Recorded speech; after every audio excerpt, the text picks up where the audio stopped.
Guys, welcome to HardReset.Info channel. Today I have Samsung Galaxy A60 and I want to show you how manage your Google passwords on this device. To manage it, open your Google Chrome application, tap on three dots on the right corner and there choose Settings and Google Password Manager, and there we have some passwords which our smartphone remember.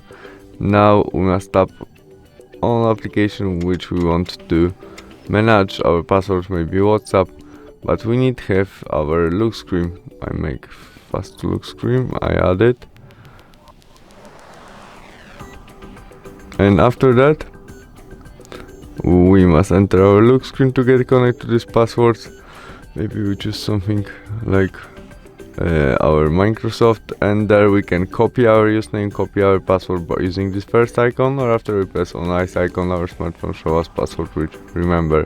You can also share this password to someone using this icon or edit something in our username, passwords or note, but remember, when you change something, press save. You can also delete password from our device by delete and confirm by delete again. And that's all. Thanks for watching, see you soon, bye.